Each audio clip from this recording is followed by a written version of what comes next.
Dave, thank you so much for joining us here and being a part of Edmonton Unlimited Startup Week. You guys have a really cool product actually, and it comes with some underlying messaging that's even almost more important than the product. But we'll talk about that here in a little bit. So, Extinguishing Ornaments, really cool name as well. So maybe let's start off with how did this idea come about? Absolutely. Well, thanks for having me. Yeah, it's a mouthful. So I would say the idea is actually a little bit of an entrepreneurial and a fire kind of love story. So myself and my other two co-founders, we're firefighters. We've also had previous entrepreneurial kind of ventures. When we came together and we said, you know what, let's do something really cool.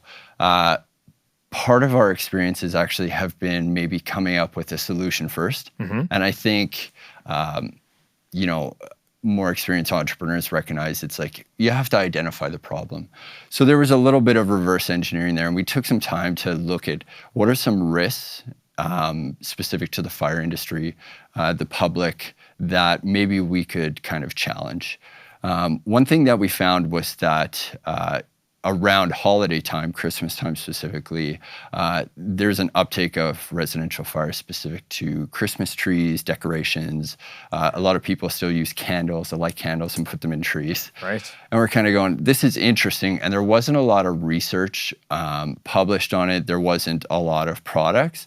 And then through some more deep diving, we found there was some, kind of simple technology that has been used in industrial, commercial applications.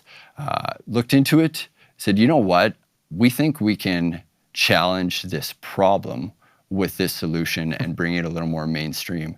And along with that, the big underlying thing is we also want to just help with the messaging of prevention around this kind of higher risk time than people may be aware of. Yeah. And you're doing it in a really unique way because the product is very unique and how it works is very unique. So maybe just take us a little bit through how the product works. Yeah, absolutely. So you can see there, the ball itself is styrofoam.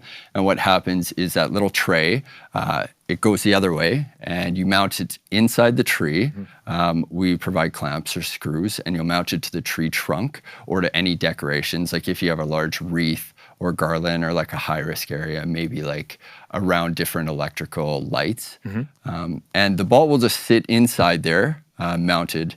And the way that it's activated is that if the fuse around the outside that's just under the covering senses fire, it will activate what we call like the primer inside, and that will actually allow the styrofoam to come apart. Inside there's the same type of chemical that's in a fire extinguisher, and it releases it quite quickly, kind of like an airbag, and releases all the powder to the 360 degrees around the fire, hopefully putting the fire out, if not coating everything in that dry chemical powder. Yeah. It also makes quite a loud bang with it, which we kind of educate people on. That's like your audible alert device. If you hear that go off, you should be then, concerned that something's going on and actually taking a look. And if there is a fire, we've done quite a bit of research seeing how fast it can knock it down, but we advise people then to leave the house, call the fire department. So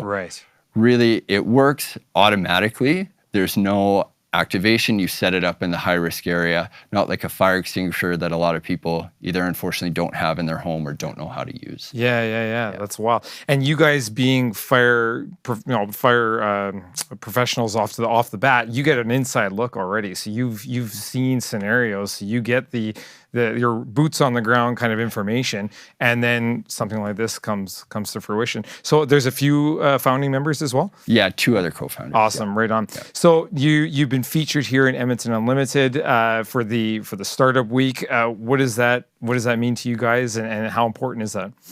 Yeah, it's huge.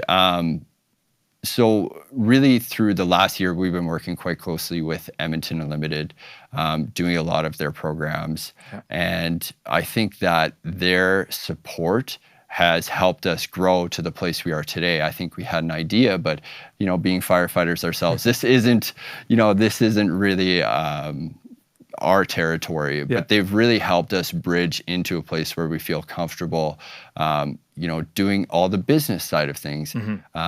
And with us coming into launch party, next week, it just kind of is like a cherry on top to really help us network, connect, grow, get in front of people. And I think that's really exciting because it's something that I don't think would have that opportunity to do otherwise. You got her. Yeah. And the exposure is huge. We're coming up on the season. So this is where these come in handy. So, and then how about working with other organizations, whether it's other municipalities, fire departments, locally or across the province? What are kind of the relationships you guys are looking to nurture there? Yeah, I think that although we're selling a product to manage or mitigate a fire once it's happened, the biggest thing in the fire industry is prevention. Yeah. We want to help people be educated on how to prevent fires from happening. So I'd say there are kind of two really exciting things we're looking forward to. The first is working closely with the National Fire Protection Association. We've been put in contact with the Canadian director on how to message, how to brand, what we're trying to educate the public on to make sure that the messaging is clear, consistent. So that's really exciting there. And then I would say the other big one is through Edmonton Unlimited. We're connected with Alberta Innovates, and combining them along with the NFPA, we're looking to actually complete some research because there's quite a bit of a gap right now in research on what artificial tree fires look like. A lot of new Christmas decorations are made from relatively cheaper synthetic materials, and they are high fire load. So we're looking to actually complete some, a research paper and some research to validate, okay, what are the risks of these things? Because the biggest objection we get a lot of times from people is, well, I have a fake tree. It's not going to light on fire. And there are a lot of good companies doing good things with fire ratings for the artificial trees. And unfortunately, some of the cheaper ones are actually using materials that could be just as dangerous as a normal dry tree. Yeah. And when we're talking about something, I mean, this is a fun, cool product, but its intent is very serious, and it's about that prevention, and it can potentially save lives. You don't know what you don't know, and if you don't do the research, you don't know. So this is a major initiative put forward by you guys as well in just that knowledge base. And it's awesome that you've got that network here that's supporting you on that, and again, exposing that there is something out there to help. It doesn't hurt to have it. At the end of the day, it's not like but it does to not have it.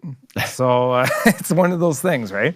Yeah, we're hoping it's a low-cost strategy. But really, at the end of the day, that branding, that messaging that we're hoping to get out. You mentioned it's kind of professional, it's serious, and we want to bring a little bit of that fire hall culture to our business, in that the product is serious, the consequences are serious, and we take our R&D seriously and our testing seriously, but the messaging can be fun. Right. We hope that the firefighter stereotype is like good people kind of laughing, joking. That's actually how we're looking to roll out a lot of our messaging, and maybe more a ha-ha kind of style, but with the messaging, the heart of it being, again, clear and concise and actually validated from these sources that have a little harder of a time making it fun and specifically targeted towards more of some of the demographics they're not able to hit, which are younger teens, younger adults, the people where they want something flashy, fun, quick on social media. So we're maybe finding that niche right now. Good stuff. Yeah, and making it more mainstream.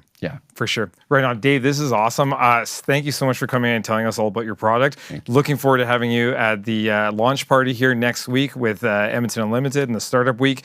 And all the best to you. I think that there's some really awesome things that this is going to result in, and great potential. The research alone and the partnerships you're making, super huge. So thanks again for coming in, and thanks for bringing this product to the mainstream. Oh, you're welcome. Thanks for having me, and we'll see you next week. You betcha. Right on.